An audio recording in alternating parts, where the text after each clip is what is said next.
Pasamos a otro tema, Cuauhtémoc. A mí me gustaría, con tu experiencia, ese talento parlamentario, esa vida política. Hay una situación que está en el país. Ese lema de pareciera una seguridad atrapada entre abrazos y balazos. Acaban de morir ayer 20, ¿no? En Michoacán, si mal no sé.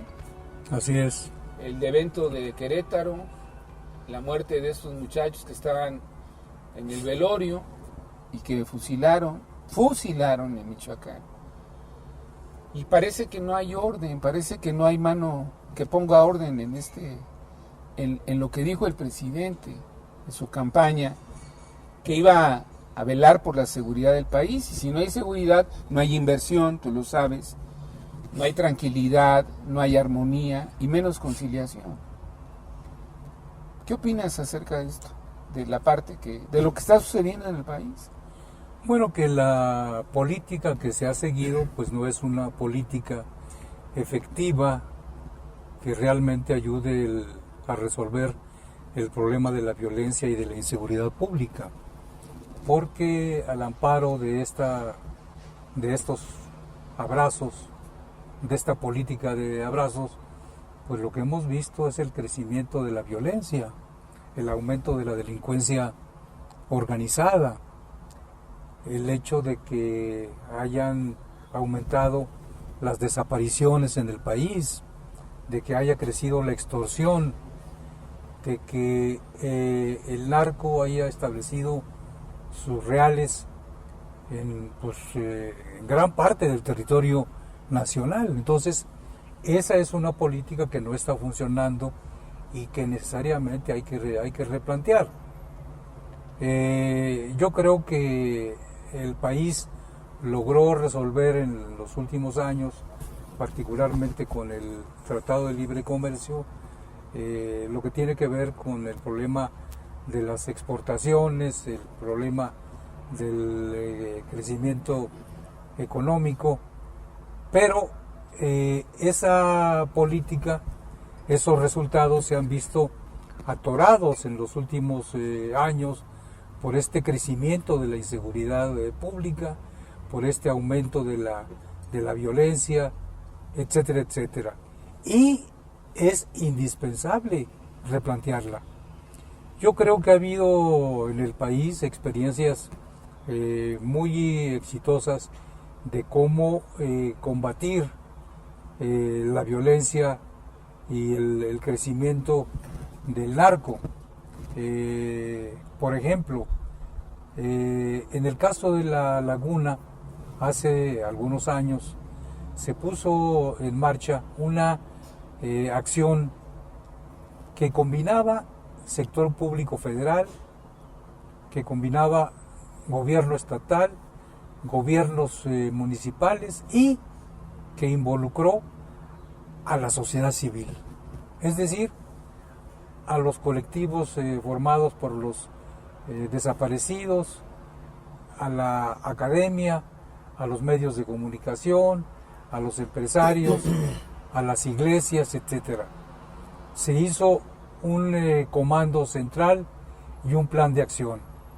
Y la concertación de esfuerzos entre todos estos sectores permitió acabar con el azote de los Zetas en aquellos años.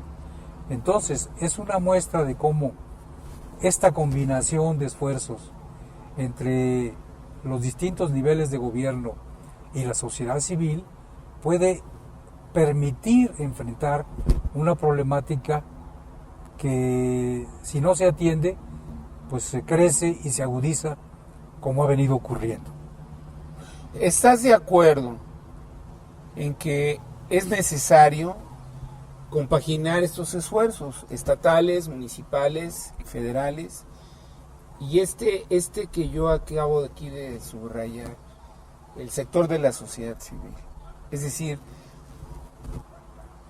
que entre la sociedad en un ejercicio de corresponsabilidad social a coadyuvar a este esfuerzo de armonizar, de concertar, de integrar un rumbo definido para enfrentar este flagelo.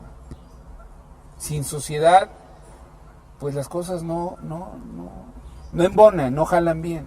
Se requiere la academia, el sector empresarial, decías tú, ¿no? Así es. Y la sociedad civil en común. Y lograron hacer eficiente este ejercicio en la laguna. ¿Qué le ha faltado al presidente en esta parte? No tendrá consejeros, asesores, el secretario de la Defensa, el secretario de Marina, el director del CISEN, le está pegando a la universidad, le está pegando al CIDE. Parece que quienes piensan y opinan y señalan científicamente errores del ejercicio de gobierno son callados, no aniquilados, pero sí. Pero esto último que comentas merece un comentario Dime, por separado. Por favor. Yo creo que es muy importante este asunto de la seguridad pública, porque además está también vinculado a la justicia. Totalmente. Y en el caso de esta última, pues vemos cómo se entrampa el asunto de la corrupción con el discurso de la no impunidad, y entonces se vincula inseguridad con injusticia. Y tenemos que ser conscientes de que toda esta problemática no se puede resolver de manera aislada.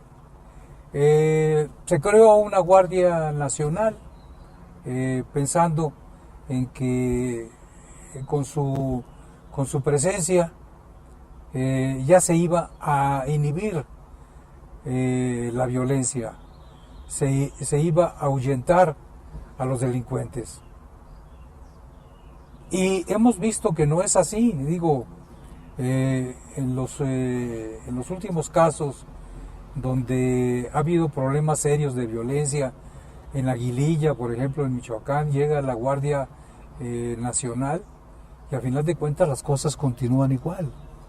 El modelo de Guardia Nacional con una política de abrazos, de complacencia, de no hacer nada, no funciona. Eso hay que modificarlo, hay que cambiarlo y establecer una acción como la que mencionaba anteriormente, donde participen los niveles de gobierno, que obviamente juegan un papel fundamental, pero también que se tome en cuenta a la sociedad civil y que se articulen las acciones para que los sectores más importantes de la sociedad puedan participar y puedan contribuir al combate a la delincuencia.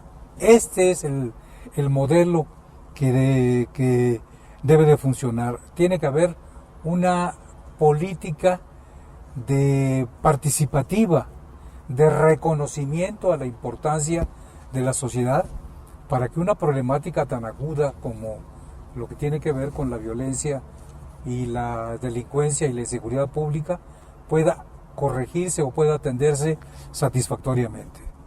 Oye, el presidente viene de un partido, o de un movimiento que se hizo partido, de Morena.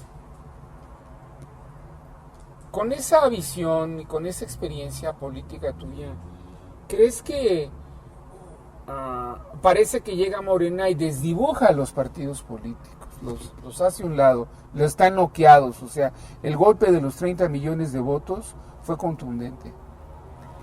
¿Crees que los partidos se encuentren en un ejercicio de agotamiento? O sea, ¿no están ya tomando las causas sociales o es la sociedad la que tiene que replantearle? Los partidos están como callados. Es una visión personal.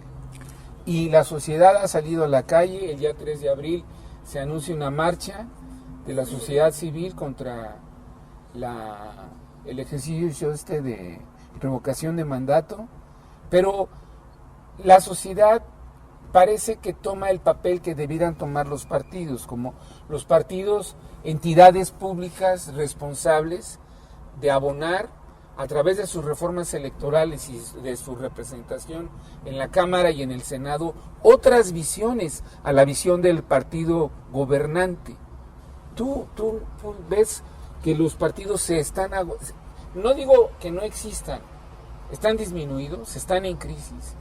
Bueno, definitivamente los partidos, la mayoría de los partidos, aunque no todos, han venido teniendo una conducta tradicional, actuando con los mismos patrones políticos que han seguido durante muchos años, sin involucrarse en forma directa en el análisis y revisión de los principales problemas del país y consecuentemente en la acción, en la propuesta que permita atender y resolver esos problemas. Es obvio que toda la trama política está marcada por un liderazgo presidencial muy fuerte y por una presencia mayoritaria de Morena, cuyo predominio en el poder legislativo pues ha permitido al régimen un margen de maniobra muy amplio y ha estrechado los espacios de participación política.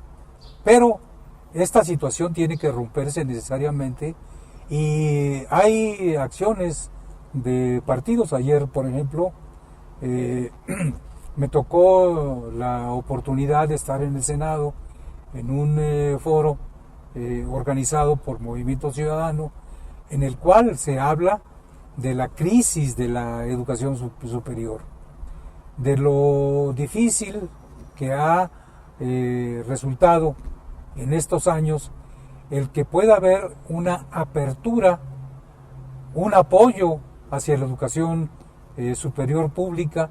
Hay un conjunto de universidades que están prácticamente a punto de la insolvencia, de entrar en crisis, pero también hemos visto cómo se ha descalificado al CIDE, cómo se ha buscado su subordinación. Y en este foro se puso precisamente en evidencia una política tendiente a subordinar a las instituciones educativas. ¿Esto no parece una utopía regresiva? ¿Una utopía regresiva que confunde el desarrollo? A ver, o sea, todo lo malo es el neoliberalismo. El pensar, el avanzar, el innovar, el progresar en la ciencia, el tener unas mejores universidades, parecen ser neoliberales.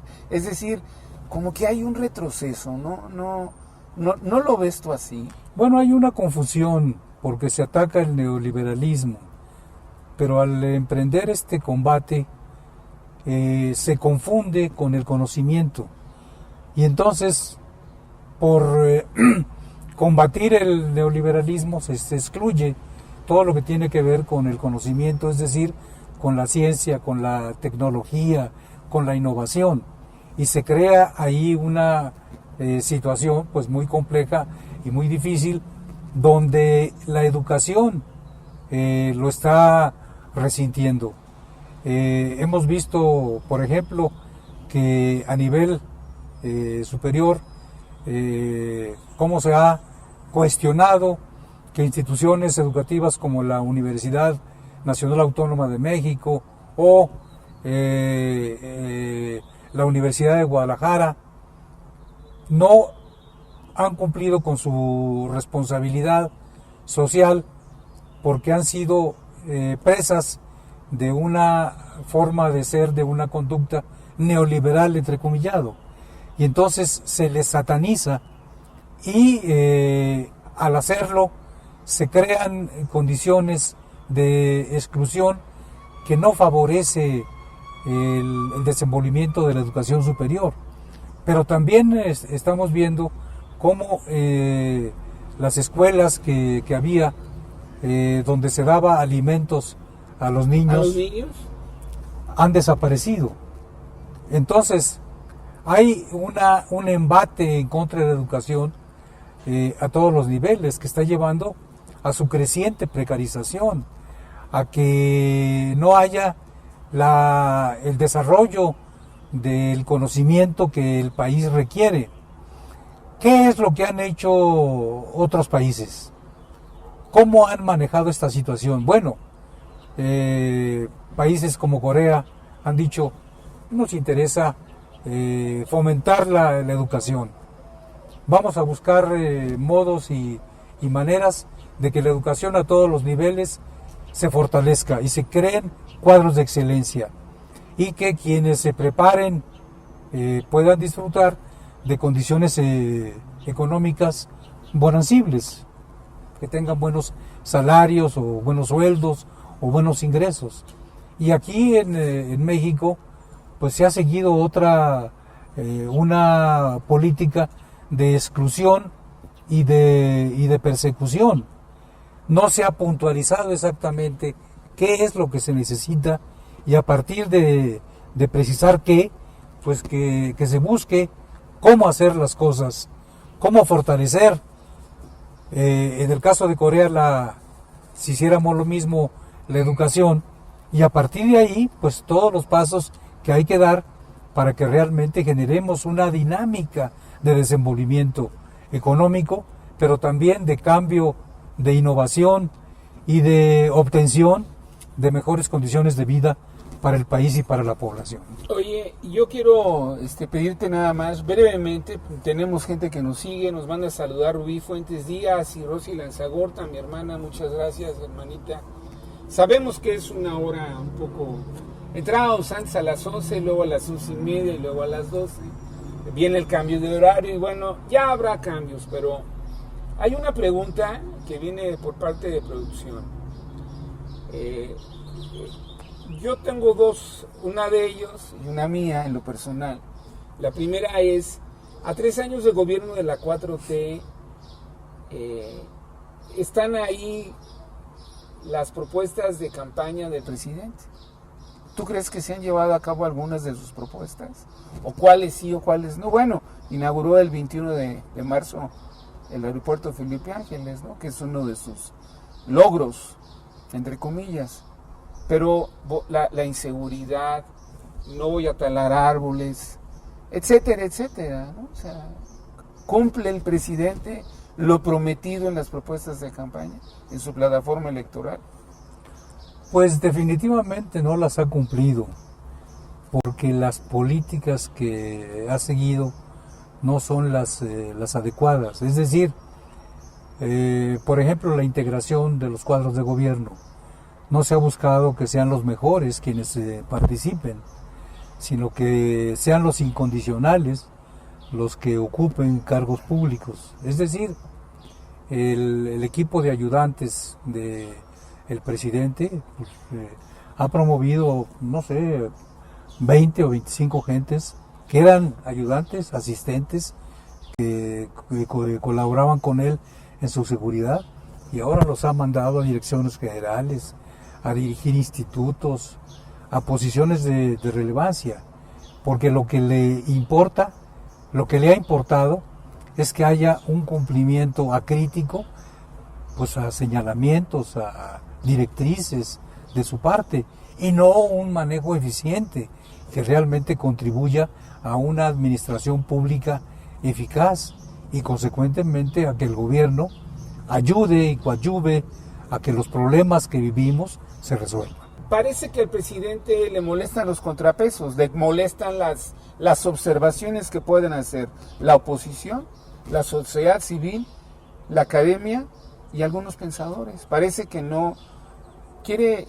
¿Tú crees que quiera socavar o agotar, suprimir los contrapesos que son preponderantes en un ejercicio federal de gobierno, en una democracia?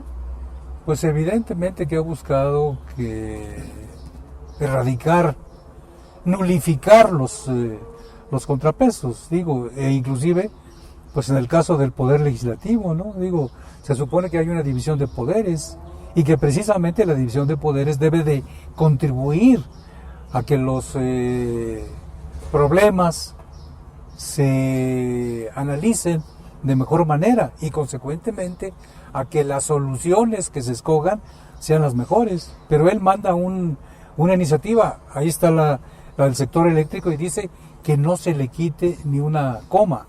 En lo que se refiere al presupuesto, manda un presupuesto que no quiere que tampoco se toque. Y recordemos que para escoger, para tener buenas decisiones, pues se requiere sumar, se requiere que haya otras visiones y otros puntos de vista y otras aportaciones que nos permitan tenerlo mejor. Si hay impunidad, hay corrupción. Y hay impunidad en el ejercicio de los hombres más cercanos al presidente, que es Julio Scherer y Hertz Manero. Por lo tanto, si hay impunidad en ese ejercicio de lo que está ya en el aire y en los medios, hay corrupción. Y me quedo con esa idea del presidente. Él llegó con el lema de que iba a acabar con la corrupción. Y nada de nada. Y lo que hemos visto pues es la complacencia, ¿no? La complacencia. En lo que a la corrupción se refiere. Porque se han hecho denuncias y cuando se trata del círculo que está en su entorno, pues las denuncias no prosperan. Ahí se quedan. Y no pasa nada, ¿no? Entonces, si él decía que la corrupción es como una escalera, se va de arriba hacia abajo, pero pues eso en los hechos no ha ocurrido, ¿no? Entonces, se requiere un combate efectivo a la corrupción y sin distingos, tiros y troyanos, partidarios y no partidarios. Quien incurra en actos de corrupción debe ser sancionado. Nos vamos con esa propuesta de México incluyente. Quien se equivoque, que sea sancionado, y que incumpla, pues a la cárcel, ¿no? Así es. ¿Es correcto? Es totalmente Te correcto. agradezco mucho, Cuauhtémoc, de verdad, brother. Ahora sí, ya. Es un gusto, mi estimado. Nos vamos con ese propósito de seguir adelante por un México incluyente en esta visión de su dirigente, de su presidente, de integrar, conciliar, armonizar un rumbo diferente para el país. Y un comentario final. Nosotros vemos en este desglose que hemos hecho de las diferentes problemáticas que hay una constante y que visto en conjunto pues te arroja resultados muy preocupantes. Entonces hay que modificar esa visión de gobierno, esa conducción, porque esa no favorece el desenvolvimiento del país. Bien, pues vamos a darle, ¿no? Digo, hay sorpresas en Movimiento Ciudadano, ya lo mencionaste tú en el foro que organizó Dante, y ojalá y pudiéramos tener pronto a Dante aquí con nosotros para que abreve esa visión ciudadana de renovar el país con una visión profesional del país. Vamos a invitarlo. Estratégica. ¿Compromiso con el público? Te voy a boletar. Vamos a invitarlo. Te voy a boletar. ¿Eh?